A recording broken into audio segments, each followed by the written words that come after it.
Good morning, everyone. I just want to say thank you all for sharing this moment with me, this milestone in my life.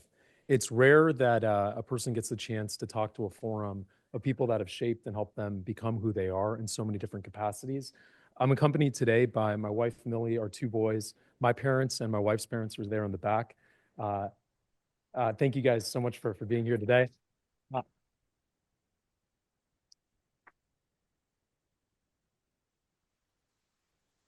I'm also accompanied by some of my friends from undergrad and different stages of my life who are sprinkled through the audience, and it's deeply touching for everyone to be here today.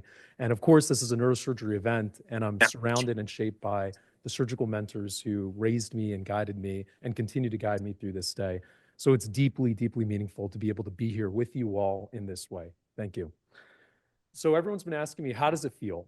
And to transform from a fourth year medical student who's going into the match, just like how Ryan Sindwald is here, ready to bat, and to now be an almost board eligible neurosurgery attending, it's an enormous transformation. And I feel like often in this space in neurosurgery, we go from one task to the next, one surgery to the next, one encounter to the next, that we often have these massive moments of great feeling, but we're so disciplined to do the next job and be here and be present that we often don't get the chance to process it. So I wanted to take a moment to really reflect on 10 capstones that shaped the years of residency in the past 7 years and share those reflections with you all. I jokingly call them Arvin's Axioms, and that is my younger son shouting in the back is really excited to see some of these photos. And we'll go through each of these 10 points. So number one, let's begin with the beginning. Some of you guys know I'm into space time. I had to throw in a quick Big Bang reference. But I came to UC San Diego at 17 years old as an undergraduate. 16 years later, I stand here today having completed neurosurgery residency and fellowship. I really want to thank the institution of UC San Diego for helping me get my undergraduate degree, my medical degree, my master's degree, training me in neurosurgery residency and fellowship. But also importantly, UCSD helped me cultivate my marriage, my family, and community of friends that make me the surgeon and husband and father that I am today. At first glance, graduation is a seemingly fixed date we endlessly march towards. When I was a sub-I in Ryan's shoes, I wrote down a little post on the wall saying, all right, 235 days till match day, 2,534 days till chief year, and 2,899 days until graduation. And here we are, time's up, we made it. Thank you.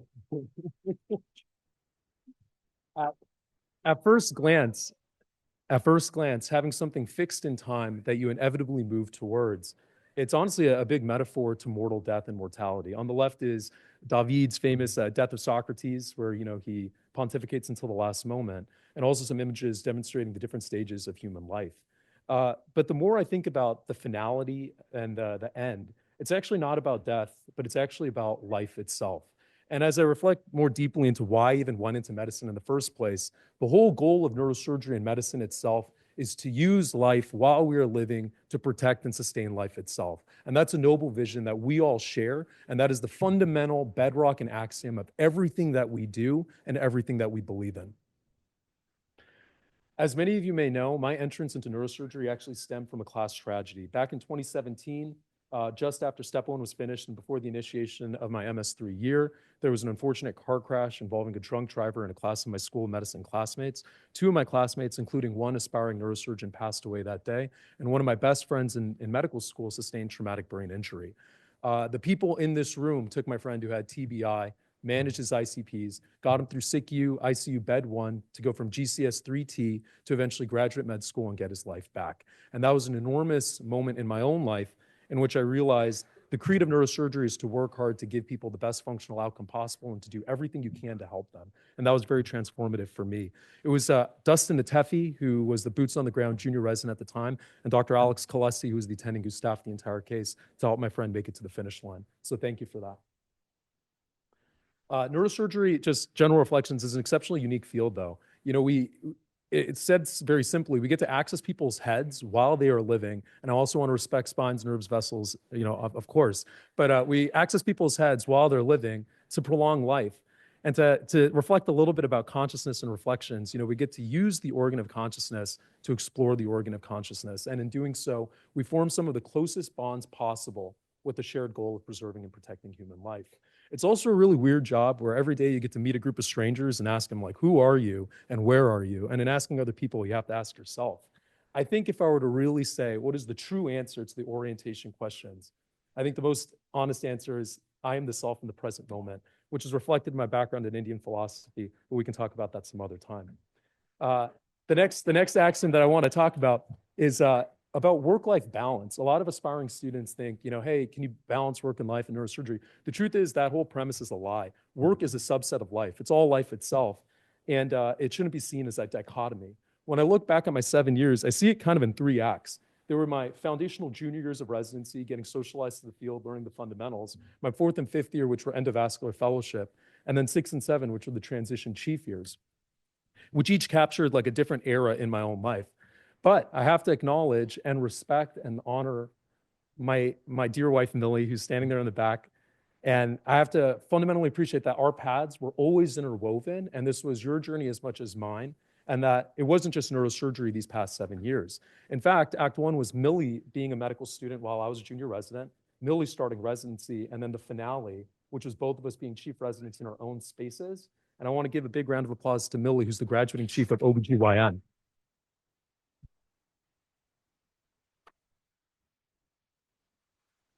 But even more than that, it wasn't just my story with Millie. It was the story of my 2 boys who were in the back, in which the past 7 years were a reflection on becoming a father and becoming a parent, not just a resident. And my 2 sons, Arvin and Arvin, our paths are fundamentally interwoven. And the true answer is that residency, marriage, and fatherhood are actually all one and the same.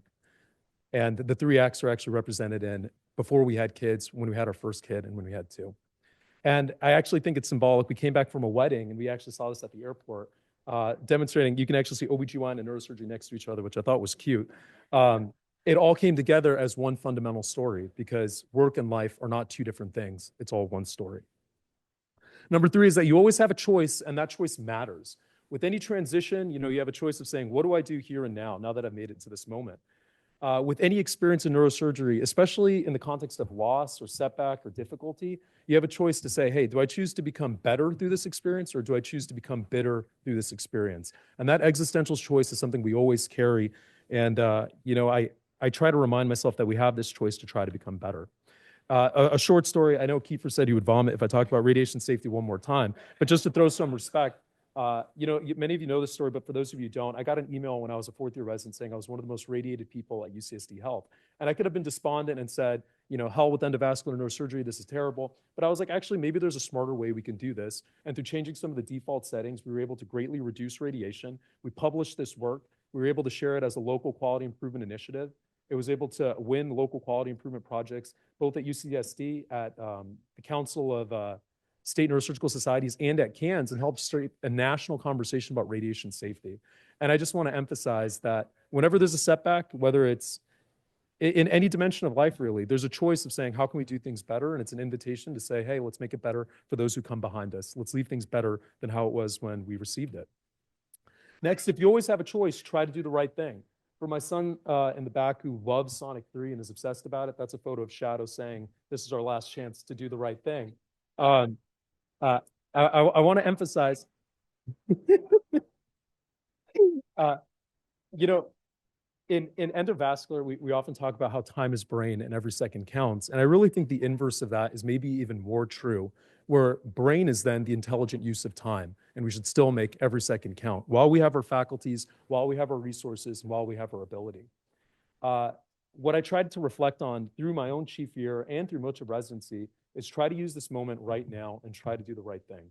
Round, see consult, see post-op, see pre-ops, see the intra-op scrub, learn from every case you can, every encounter you can, every conversation you can, and make each of the 2,555 days of the 7-year journey count. That number may seem infinite, but it's actually not. It's a finite thing and it's a short thing.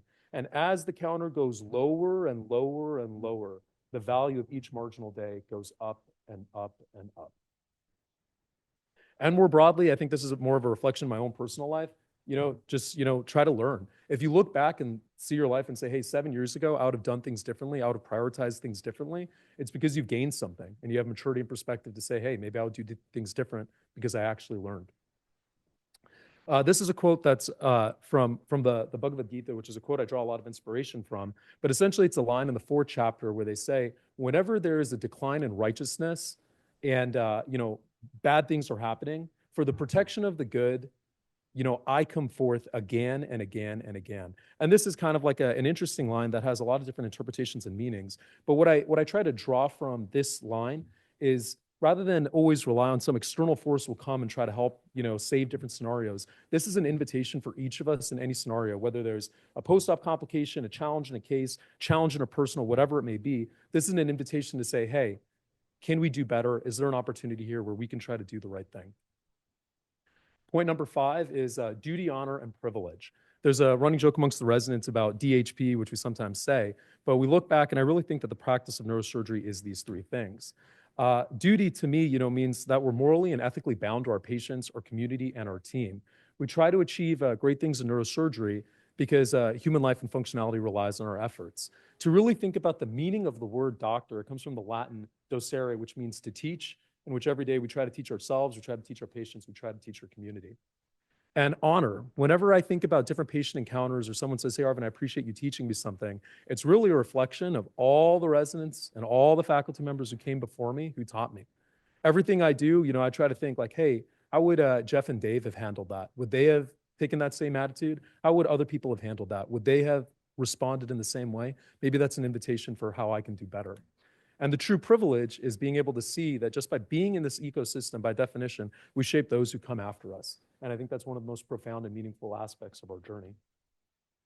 Looking back at the 7 years and how quickly it goes, this was a card David wrote to me when I was in MS4 saying like, good luck, you'll do well in the match. I aspire great things for you. And a text I sent to Jason Sack, who was the chief resident when I was a 3rd-year med student, saying like, good luck in the 7 years. And within a flash, here we are now. And it's quite incredible to go from being the baby in the room about to start residency. This was Dustin and Gunjan's graduation, to eventually becoming the learner, learning how to do my first EVD, and eventually being able to be the instructor and pass that on. The circle of life aspect of this field is so meaningful, and it's just so incredible to be a part of all of this. Point number 6, the fundamental currency in neurosurgery is respect. Respect, I actually looked it up. I was like, what does respect really mean, like the Latin? And it means to look again. And I think there's so much to unpack here. It first starts with respecting our patients. Whenever we try to look, check the chart again, re-examine them again, verify the anatomy again. Did you double check that the room was set up? If you truly respect, you will look and you will verify that everything is to fitting. In neurosurgery, where the stakes are so high, the emphasis of respect can't be emphasized enough. And even in terms of the science that we do, it's out of respect for our patients saying, we can't just have things be the status quo. We have to push this field forward. We have to push this space forward. You have to respect the anatomy. If you don't know the anatomy, there's no reason. The anatomy is a defined state. If there's images, go obtain them and study them. And this is a reminder to me to try to always do better as I try to review cases, and as an invitation as I try to hone my own surgical skill moving forward. You have to respect your team. Any person who's been able to achieve anything in neurosurgery has to realize it takes an entire ecosystem of people who made this possible. As chief resident this year, working with Danny, Tim and Hernan, Jabron and Nick, and Nikita and Kate, working with that core junior resident team is one of the most deeply rewarding experiences. And you have to honor the PA support, the nursing staff, the scrub techs, and everyone else who allows our ecosystem to thrive. Here are a lot of photos, of us, in the thick of it. And truly, you have to respect your surgical mentors and beyond. No one is self-made in neurosurgery. Any technical skill, any knowledge I have, I was not born with. I was trained and I learned it. If I learned it by in-person, learned it through reputation or something that someone taught someone at some time, or even read it in a book, all of it was given and acquired at some point. And I think that humility should always be respected, that, people came before us to make us who we are today. And this is just a small comment to the residents coming in. I really want to emphasize respect each rotation. There's something to learn from everything, whether it's Jacobs, Hillcrest, Endovascular, Rady Children's Hospital, my time at the VA, and even Palomar, North County. There's something to learn from every rotation, every experience to make the most out of each aspect of neurosurgery. Neurosurgery is so diverse. Don't be pigeonholed into thinking there's only one way to do things. And also, I think it's vital on the home front to respect your friends and family. I think on this 7-year journey, I've given so much of myself to this department, and it's taken enormous patience from my friends, from my parents, from my in-laws, and from my children that I have to say, thank you. Thank you for allowing me to do this thing and supporting me. I want to give a shout out to Millie's parents who are in the back of the audience. As you know, we have two boys, and Millie's been a super busy resident. It is thanks to their effort and love and support that we have even been able to survive and make it to this point. And I also want to thank my own parents, not only for giving me, human life, but for their love and support to make it to this point. And I also want to thank my friends. We're people in communities, and we have communities that we go home to after we round and pre-round, after we're staffing all these consults, and it's our friendships that give us joy and meaning. So thank you. I also wanted to take a point while I was looking through different photos, and this is more of a comment to some of maybe the residents and even the medical students. In neurosurgery, we're often trained to seek out the high yield, like graduation, high yield event, let's be there. But much of the beauty and the good in life, especially in the relationships with the people we love most, is actually buried in the seemingly day-to-day interactions, and those should not be neglected. This is a photo of my grandfather, who actually passed away during CNS PGY6. He was an enormous influence on me in so many different aspects. And I remember I cut through home on a way to one of my friends' weddings, and I didn't know that would be my last time to talk to him. You should also respect yourself. Rest is also important in neurosurgery. And, I think you have to, at different times, you demand perfection. You demand perfection in the external world, and you try to demand perfection from yourself. And I think you have to realize we're all human. We have our strengths and weaknesses. We do what we can. We do our best. But we should also be grateful for this mind and body that allows us to be in the community, be a productive member, and be able to engage in society. Sometimes I use this quote, it's super cheesy, but even like the sacred neuron that we revere has a period of absolute refractory where it cannot fire again. And even the heart, which will be the organ that beats until your very last beat and you die, even that thing takes diastole every single beat, which is kind of interesting. Point number 7, while acquiring surgical skill and all this other stuff, of the greatness of technical decision-making, all these nuances, try to cultivate the virtues of character. This is a quote by Nietzsche that really inspired me when I was an undergrad, where essentially says, giving style to one's character is an art form, where you look at yourself and you try to cultivate your strengths and weaknesses until everything appears artistic. And then even your strengths and weaknesses appear as art. I want to give a shout out to the Stoics, whose readings and reflections really helped me and carried me through much of residency. That's Marcus Aurelius, Epictetus, and Seneca. And the different courages, the different virtues. To speak of fortitude, as some of you know, this last week at Hillcrest was enormously busy. And there's times where neurosurgery demands your time and attention to operate maybe 30 hours nonstop. There's something of value of saying, hey, I need to ask for help. I need to ask more resources, of course. But if a situation demands it, someone's life demands it, you have to really summon strength within yourself to continue through this journey and help the human being who's in front of you. And as I know it's cheesy, I say this to people all the time, never give up. The long journey of neurosurgery is a daunting challenge, but keep your head up and get through it one day at a time. Wisdom obviously has its value, where you have to think about, just because I can doesn't mean I should. Sometimes not operating is the most sound judgment. And understanding which technique, understanding whether or not to operate is even more critical than understanding the approach and the methodology. Justice, here in neurosurgery, we have so much of an opportunity to not only be mentors and leaders of our community, not just within the operating room, but beyond.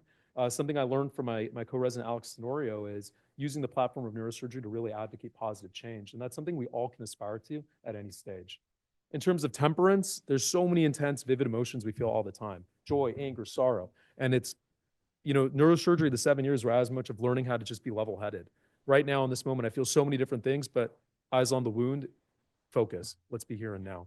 And that's a hard thing to cultivate, but that's part of why it's a seven plus year journey. Love and compassion.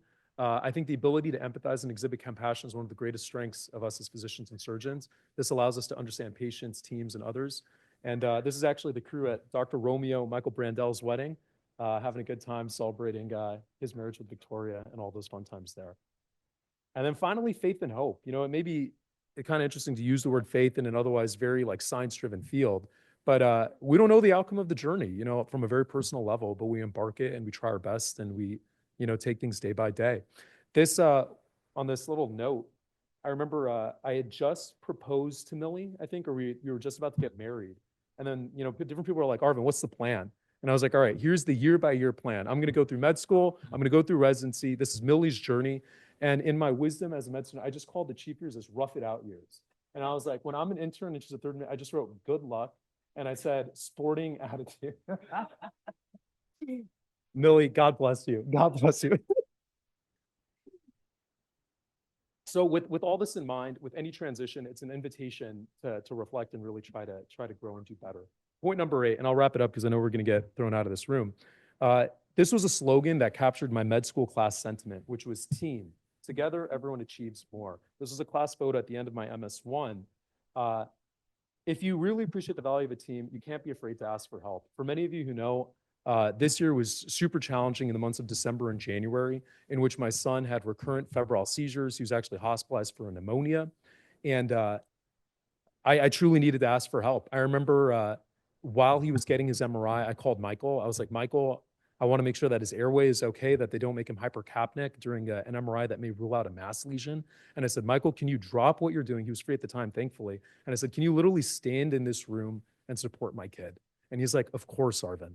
And like the depth of closeness for me to even be able to ask Michael that, let alone him to say yes and then do it, the depth of that is enormous and profound. And Dr. Klesse actually called me right before the MRI, and he's like, listen, Arvin, you know, in different stages of your life, you have to understand and appreciate different things. You need to be here now.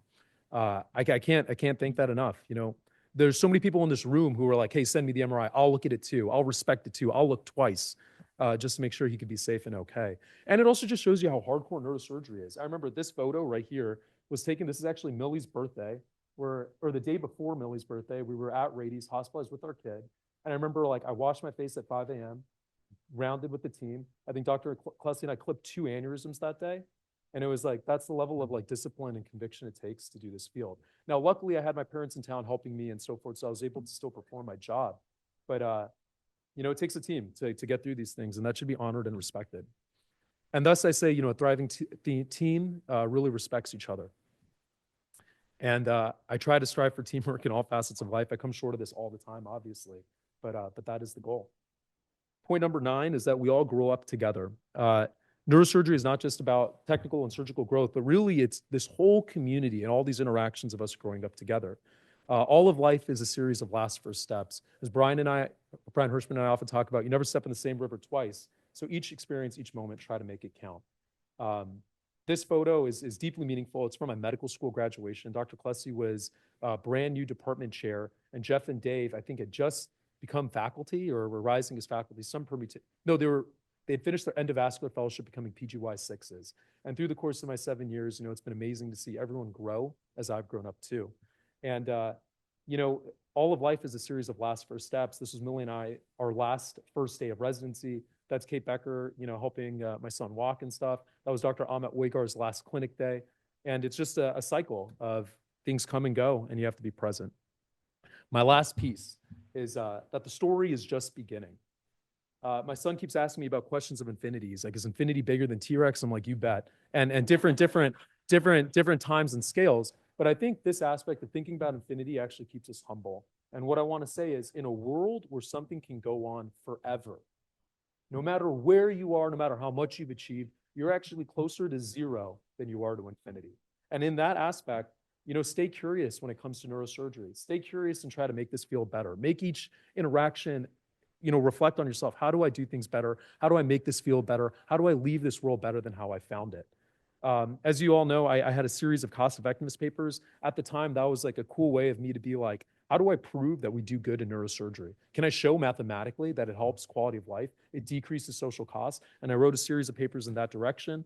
You know, there's just the spark of curiosity to say, like, how do we do things better? Even mundane things like, do I prime the aspiration tube with water or saline? That's an opportunity to do something better. And this is me. I think Reba was a PGY1 at the time. I was like, let's make a flow model. Like, let's go to the side room and like do some stats and have some fun and use the knowledge and skills that we have in math and other aspects to just try to make the field better. And I love this photo as well in terms of appreciating that neurosurgery is still at its infancy. This was us playing around with, you know, robotics and endovascular. And I just thought it was a cool group photo of, like, you know, the Enlightenment era of different scientific experimentation and the dawn of robotics in neurosurgery, where the paradox is we think we're at the height of our knowledge today because in a sense we are, but compared to tomorrow, we're just beginning. And thus, you know, the 7-year journey was enormously personal. I changed a lot through the 7 years. The different people who came before me were absolutely right. This is a massive undertaking from a surgical journey, a personal journey, and so forth. And It is such a joy to be able to stand here today and look at the group that made me the person that I am today and just say thank you. Thank you. And I hope to honor everything that I've learned, to say I will keep giving my best tomorrow and every day that comes, and I'll keep continuing to learn and try to give back in all the ways that I can. So thank you all.